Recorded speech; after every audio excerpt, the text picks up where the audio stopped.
आज हम भारत की मिट्टियों के बारे में अध्ययन करेंगे। भारत में विभिन्न प्रकार की मिट्टियाँ पाई जाती है। ऐसा क्यों है? इनमें अंतर क्यों है? कहीं पर काली मिट्टी पाई जाती है तो कहीं पर एल्यूवियल सॉइल पाई जाती है, कहीं पर लेटेराइट। तो ये ऐसा क्यों है? यानी कि मिट्टियों को भी कई कारक प्रभावित करते हैं। मिट्टियों को प्रभावित करने वाले कारकों में प्रमुख है मूल चट्टानें, यानी कि पेरेंटियल रॉक, ओरिजिनल चट्टानें। जिस प्रकार की चट्टान होगी उसी प्रकार की मिट्टी होगी, क्योंकि मिट्टी का निर्माण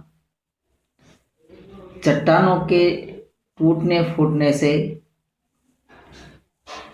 चूर्ण बन जाने के कारण मिट्टी बनती है।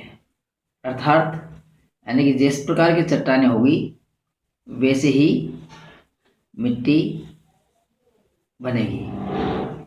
अगर मूल चट्टान का रंग गहरा होगा तो मिट्टी का कलर भी गहरा होगा। दूसरी है प्रभावित करने वाले कारकों में जलवायु। जलवायु के विभिन्न तत्व मिट्टी निर्माण की प्रक्रिया को प्रभावित करते हैं, जिनमें तापमान व वर्षा प्रमुख है। ठंडी व नम जलवायु के क्षेत्रों की मिट्टी अधिक गहरी व खनिज व रासायनिक पदार्थों से युक्त होती है, जबकि अधिक वर्षा वाले भागों की मिट्टियाँ घुलनशील पदार्थों को बहा करके ले जाती है, अतः उनमें खनिज व रासायनिक तत्वों की कमी पाई जाती है। अधिक वर्षा वाले स्थानों की अपेक्षा कम वर्षा वाले राजस्थान जैसे क्षेत्र की मिट्टियाँ खुली हुई, रंध्र युक्त और बलुई होती है। अधिक तापमान वाले क्षेत्रों की मिट्टियाँ भी खुली होती, लूज होती है। इस बार हम कह सकते हैं कि मिट्टी के निर्माण में वर्षा तापमान का सर्वाधिक महत्व होता है। इसी प्रकार से धरातल भी मिट्टी के निर्माण को या मिट्टी को प्रभावित करते हैं। दक्षिण भारत की मिट्टियों में कायांतरित और आग्नेय चट्टानों के कारण मिट्टी की परत कम गहरी होती है, क्योंकि इन क्षेत्रों में ढाल प्रवणता के कारण निक्षेपण नहीं होता है। उत्तरी भारत की मिट्टियों में कांपीय तत्व की प्रधानता होती है। धरातल में पाई जाने वाली ढाल की जो प्रवणता है तथा इससे प्रभावित जल प्रवाह आदि कारक भी मिट्टी के निर्माण व गहराई को प्रत्यक्ष रूप से प्रभावित करते हैं। चौथा कारक इनमें है प्राकृतिक वनस्पति। प्राकृतिक वनस्पति में का निर्माण, क्योंकि मिट्टी का निर्माण मूल चट्टानों, चट्टानी चूर्ण और वनस्पति योग से निर्मित होता है, अतः मिट्टी निर्माण की क्रिया तथा विकास वनस्पति की वृद्धि विकास को प्रभावित करती है। जो वनस्पति है वो उसकी उर्वरता को बहुत ज़्यादा प्रभावित करती है। ये बात हुई भारत में मिट्टी के जो निर्माण को प्रभावित करने वाले कारक है। अब भारत में कई प्रकार की मिट्टियाँ पाई जाती है। उनमें प्रमुखता से मिट्टी मिलती है एल्यूवियल सॉइल, जिसको हम जलोढ़ मिट्टी कहते हैं। दूसरी है लाल और पीली मिट्टी, रेड और येलो सॉइल। ब्लैक सॉइल यानी काली मिट्टी, लेटेराइट सॉइल और बलुई मिट्टी, जिसको हम एरिड सॉइल भी कह सकते हैं। और पर्वतीय या वनस्पतिक मिट्टी, यानी पर्वतीय मिट्टियों को हमें कह सकते हैं। सबसे पहले हम बात करते हैं अलुवियल सॉइल की, जलोढ़ मिट्टी की। जलोढ़ मिट्टी कहाँ पाई जाती है, कैसे पाई जाती है, क्या विशेषता है?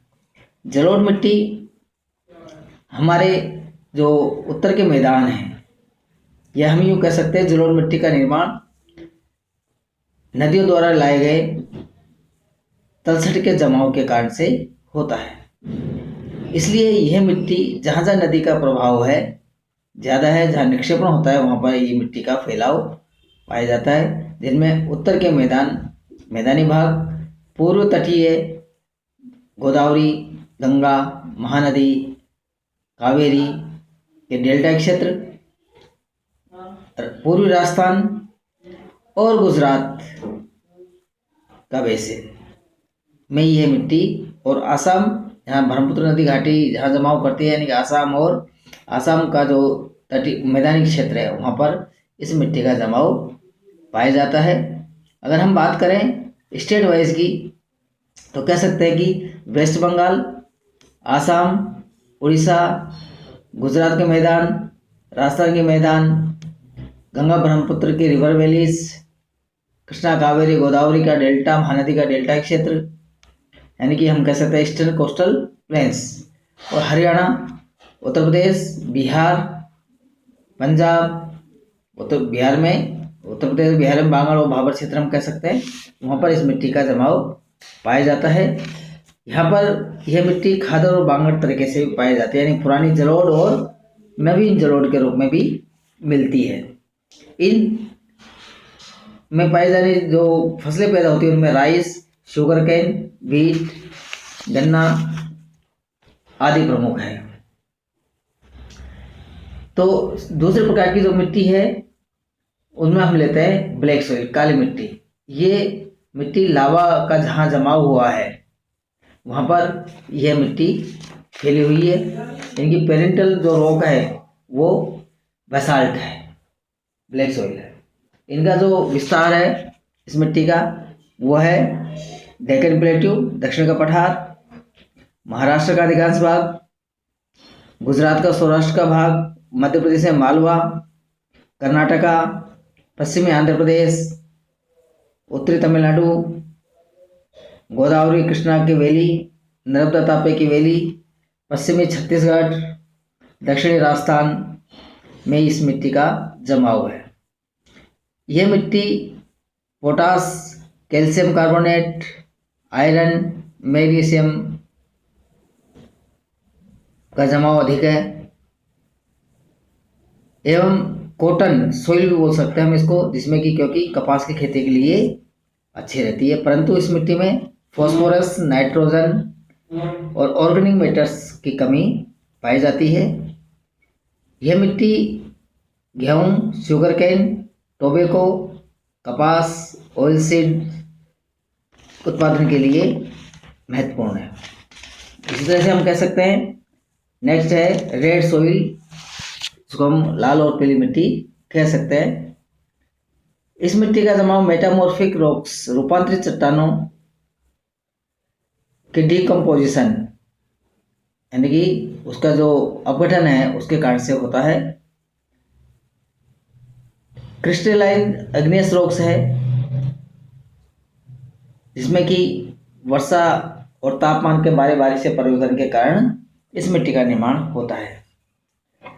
ईस्टर्न और south part of Deccan plateau है और उड़ीसा का भाग है, वहाँ पर इस मिट्टी का जमाव पाया जाता है।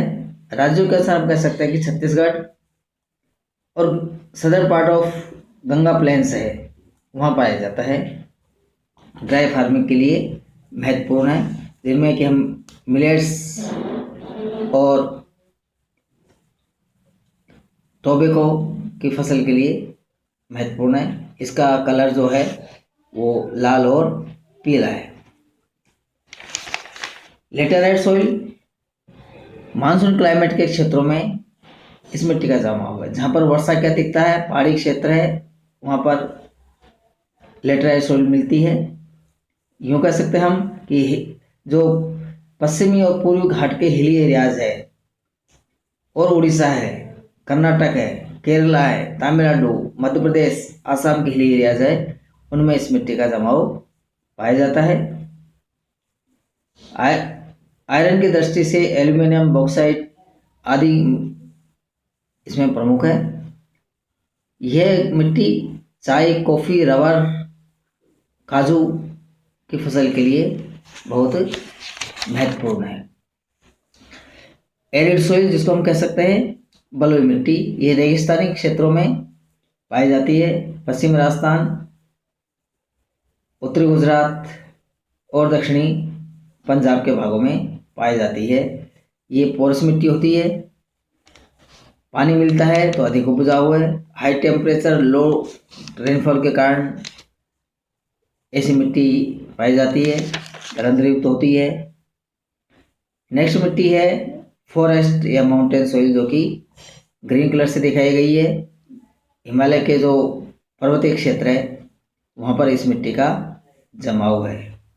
धन्यवाद, थैंक यू।